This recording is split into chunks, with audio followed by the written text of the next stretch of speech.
मोहना के मैं तराड़ा बालू सेंट्रल स्कूल अरसीकेरे में 6ठी कक्षा में पढ़ रही हूँ।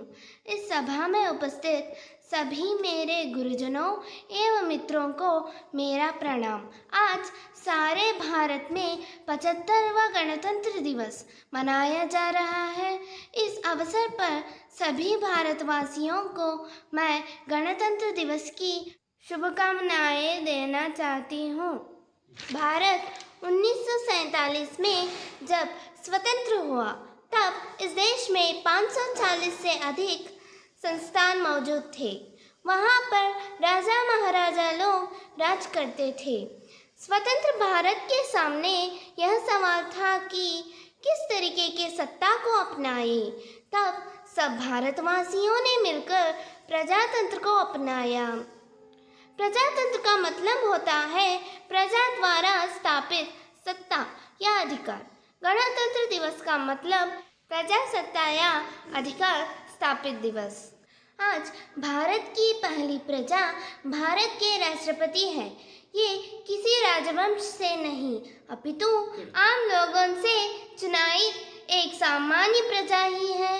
भारत की चुनाव व्यवस्था सारे विश्व में अनुकरणीय है। प्रत्यक्ष और परोक्ष रूप दोनों रूपों से प्रजा प्रतिनिधियों की चुनाव की जाती है। 18 साल हुए युवाओं से लेकर सभी भारत की प्रजाओं को चुनाव में मतदान देने का अधिकार है।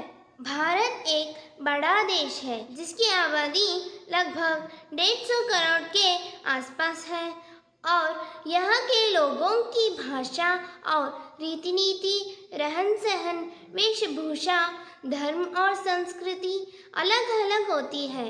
इसके बावजूद ये सभी लोग मिलजुल कर एक ही राष्ट्र में रहते हैं और एकता की भावना से जीवन बिताते हैं। भारतीय संविधान को 26 नवंबर 1949 को लागू किया गया। तब से इस देश में संविधान द्वारा स्थापित अधिनियमों का पालन करते उसके आधार पर लोकतंत्र व्यवस्था की ओर हम झुक गए हैं। आज भारत विश्व का बहुत बड़ा शक्तिशाली देश है। भारत के प्रधानमंत्री अब विश्व नायक बन गए हैं। सारा विश्व भारत की ओर देख रहा है। आज सभी क्षेत्रों में भारत प्रगति कर रही है। यहाँ तक कि अंतरिक्ष यान में भी सफल होकर बड़े बड़े आर्थिक प्रगतिशील राष्ट्रों के साथ आज भारत देश खड़ा हुआ है। इस प्रजातंत्र को बनाए रखना भी हमारा दायित्व है। इसलिए हमें अपना कर्तव्य का पालन करना चाहिए। किसी के साथ भेदभाव किए बिना सभी भारतवासियों को एक होकर देश की प्रगति के लिए काम करना है।